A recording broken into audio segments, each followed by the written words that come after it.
What a weird year.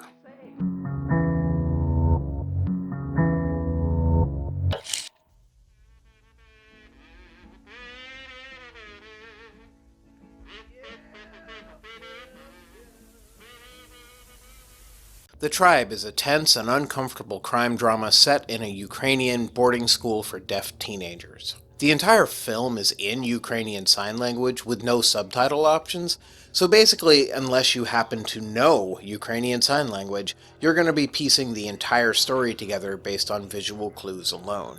This one is sad and terrifying and beautiful to look at. I'm still honestly trying to wrap my head around some of it.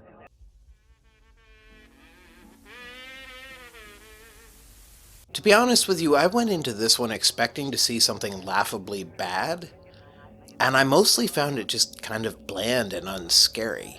On the other hand, if you look at it as sort of a companion piece for the 1973 original, it's kind of interesting in a weird way. If you haven't seen it, they basically took the original story and changed what the central conflict is about. The original one takes place in Scotland and is about the tensions between Christianity and neo-paganism, whereas this one takes place in Puget Sound and postulates a matriarchal society where men are reduced to basically sex objects and slaves. Because if women aren't being restrained by patriarchy, I guess they're supposedly just gonna rise up and, dominate everyone and turn men into second-class citizens.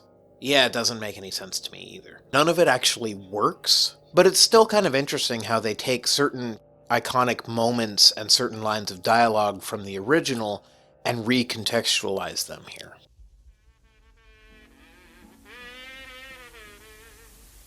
Beautiful cinematography, a really intriguing character study, and some fascinating editing choices. I liked the way the scenes flowed together. I liked the fact there were recurring motifs, like with the spiders and stuff, or the scenes towards the end of the film that replay earlier scenes from a slightly different perspective. And I'm a sucker for films about filmmaking. At the same time, I'm not entirely sure that I got it. I think maybe a few more watches will make things a little clearer to me, and I did a little bit of reading after I watched the film just to make sense of the general online consensus of what the story means. But I'm not 100% sure what's going on here, which isn't a bad thing.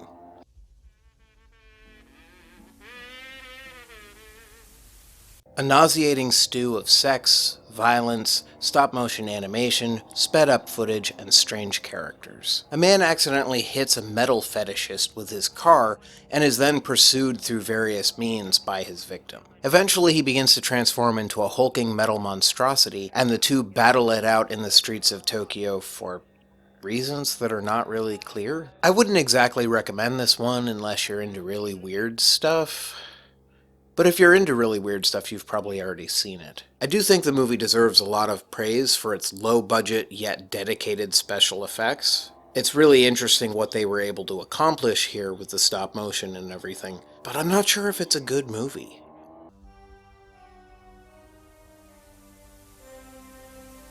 This is Fellini at his strangest and most self-referential. A Japanese documentary crew arrives on the set of Fellini's latest movie to interview him about his life and his career. Meanwhile, the film Fellini is making is an exploration of his early years in Italian cinema and how he was first introduced to that world. Yeah, it's as trippy as it sounds, with scenes that seem to be real and then turn out to be part of a movie within the movie within another. Anyway, it's crazy. It's a fun time. I would definitely recommend it.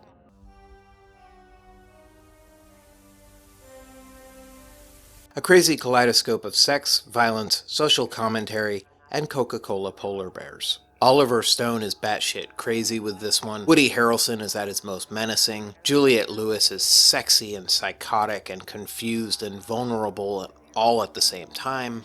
It's worth mentioning, though, that this is one of those movies where I'm not sure that the film's fan base actually understands the point. That's something I think I'd like to get into someday, maybe, if I have the time and if this channel goes on long enough. For now, though, let me just posit a question. Who is Mr. Rabbit?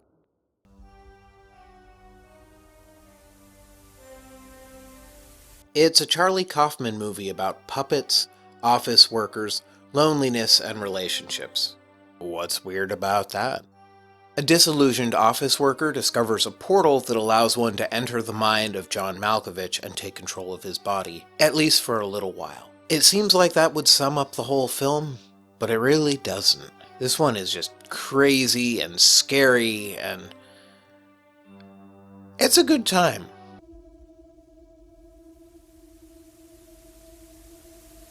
Do you expect your movies to make sense?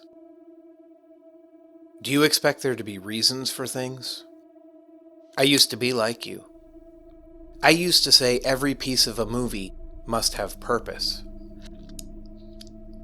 I used to say that there were no sentient tires roaming the American Southwest, chasing the women that they love and exploding anything that gets in their way with the psychic powers of their minds.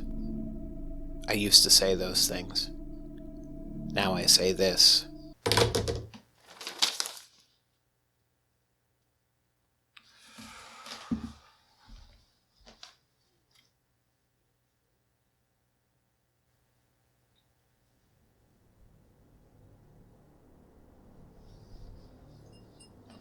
You know what? Wake up.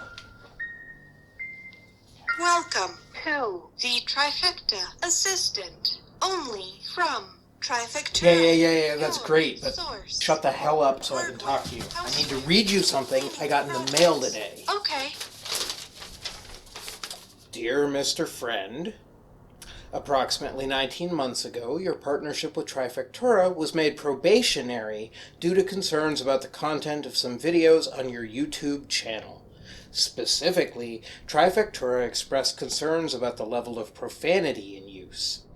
For a time, it appears you did indeed make an effort to reduce the inappropriate language in your content, either through more appropriate forms of expression or through the whimsical interpolation of other terminology, most often the names of vegetables. However, in recent months, we've noticed a marked increase in profanity making its way back into your videos. This is troubling by itself, but in addition, and this part concerns you, by the way. In addition, it has come to our attention that a number of your videos have made false claims about specific Trifectura products.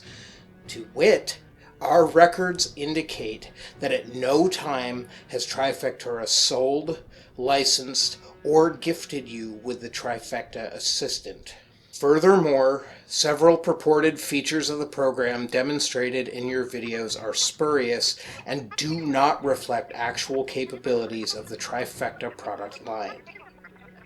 These include teleportation, electrical discharge similar to a tasing device, the ability to alter the fabric of the space-time continuum, and document templates. Finally, while the Trifecta Assistant responds to alternative names besides its factory set serial number, under no circumstances are informal nicknames part of the application's programming. Chuck, honestly. Given the severity of the infractions, we feel that we have no choice but to suspend your participation in the Trifectura Partnership Program permanently. You should prepare yourself for the possibility of further repercussions, both legal and extra-legal. We hope that this has all been made adequately clear to you. We regret having to terminate our arrangement with such finality. Sincerely, Shirley R. Blitzenkrieg, Trifectura Home Products, Junior Under Secretary, Communications.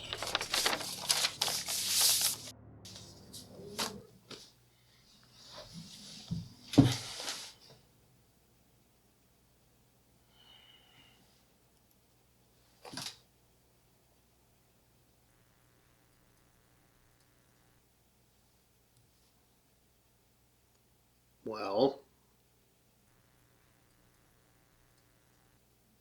you're just going to sit there, you're not going to say anything? Blarp 7. Potato? Look, I'm going to level with you. I'm not who you think I am. Yeah, no shit.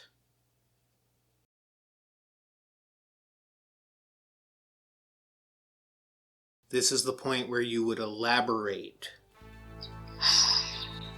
Okay. The truth is,